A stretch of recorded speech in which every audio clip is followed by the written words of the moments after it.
This is another antique German box wall clock from the early 1900s. You can see the face isn't in too bad a condition actually. Little bit of marks around there, but that'll clean up pretty well with very fine steel wool on it. Before we turn it over, the first thing we'll do later on is remove the hands. And I noticed there's a very, very tiny little piece of wire on here holding the hands on. So I think that's going to need some extra magnification on top of my glasses to take that off, I think. All right, we'll turn the movement over. And there's the movement.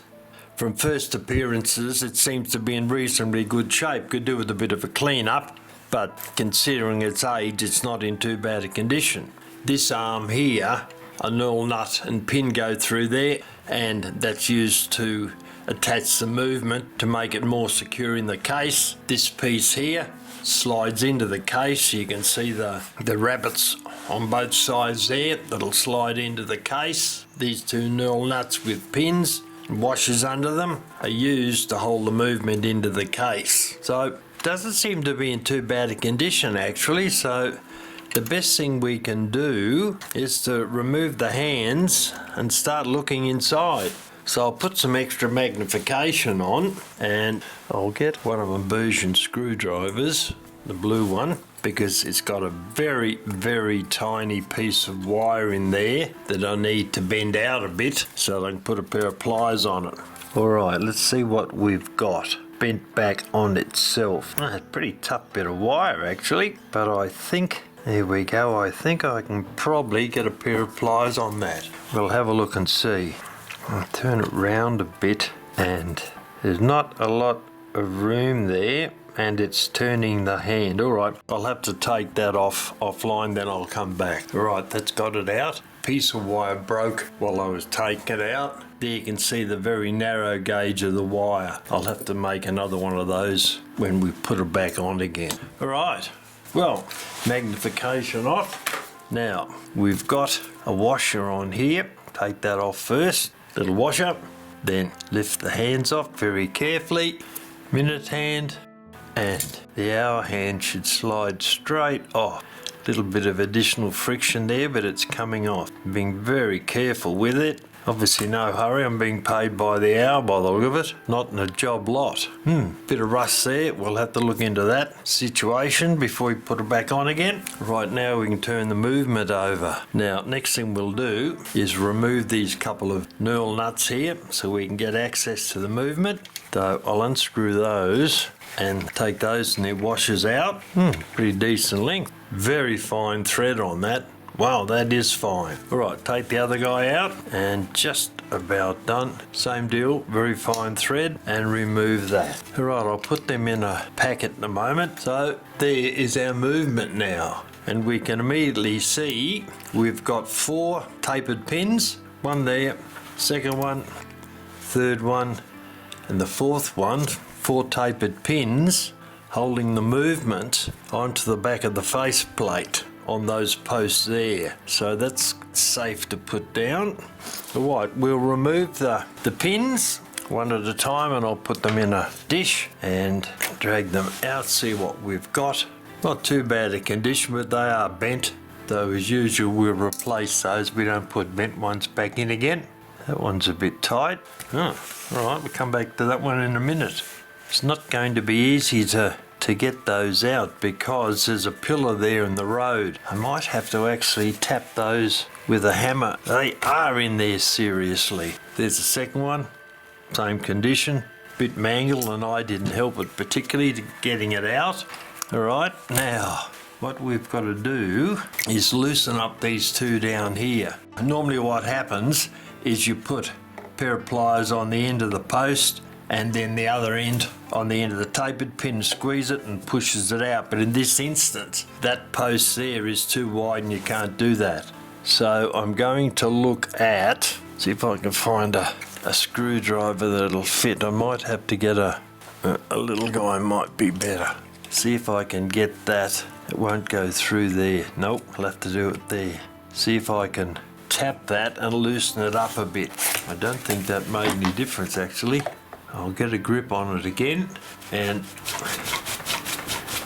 it didn't.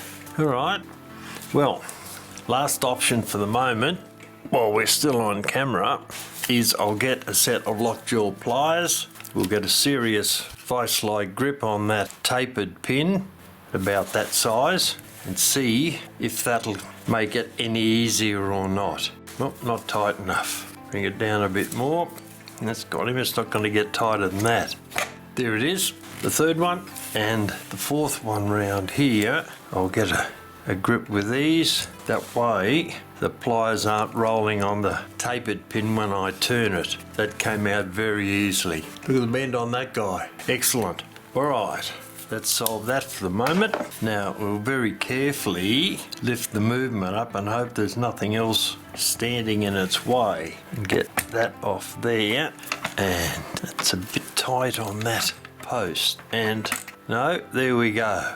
All right, I'll rest that on there for the moment. We'll see what we've got here.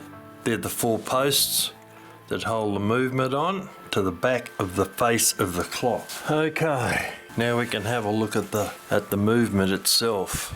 Right, we'll check the back and see what we can see. We've got a set of numbers there over a manufacturing trademark, and I'll take a close up of that so you can see it. It's a Kienzle. Up here it says made in Germany, and 104/42, and that's the length of the pendulum from the center there on the suspension spring down to the bottom of the center of gravity of the pendulum, and we'll look at that later on. Now we can start taking the movement apart. First up, we'll take off the hammer. There's a tiny little tapered pin in here holding it on. Been cut off pretty roughly, but I think that's the way it goes on. I'll just check it and see.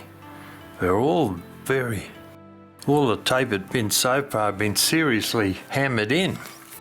All right, I'll get my vice pliers again and see if that'll solve the problem for it. It's a pretty small tapered pin, but it's hanging on very well. Right, hold that and see how we go. You gotta be kidding. That is seriously jammed in there. I think, yeah, that looks straight. It doesn't look like it's bent on the top. Try that again. Firm grip.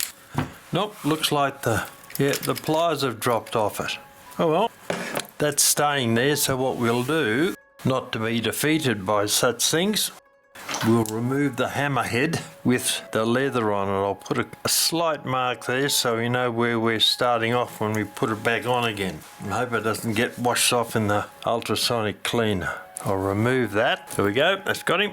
Put that over there, and now we can remove the suspension spring. Seems to be in good nick actually. It's got a very slight bend in it. I can see it, you probably can't. But once again, we've got one of those, no doubt, super duper pressed in tapered pins. So I'll have a look at that. One doesn't seem to go quite as far. They normally run the other way, but I'll see if this comes out this side. What do you know, it does. But we've removed that. The suspension springs dropped off, of course, because that's what was holding it on. There's the suspension spring, that there. That's the crutch down there. Very trendy trident fork thing in it. So what we'll do now is remove the back cock with a small blade screwdriver. We'll remove that so that we can get that out and not damage. Here we go. Turn those round. I'll put my finger on it because they'll probably drop into the movement or something. Pair of tweezers. We want to get that's got him, the washer with it. That's one. Loosen off the other side. It's got a brass washer. Fair enough. Twist the screwdriver down, that should just come straight off. It does. Okay, that's a back cock. Now we'll remove the pallets. Where's a pair of tweezers? Make it a bit safer. We'll remove that out. Let's have a look and see what condition the pallets are in. Little bit of marking on them there, not very much, but you can see there's a black line, and there's also one on the top there, so we'll touch those up before they go back in, and I'll show you how to do that. Yeah, that seems to be all right, fair enough. We'll let that run for a little while and let the spring unwind. That won't take very long. There wasn't much power in it, so I'll be back soon.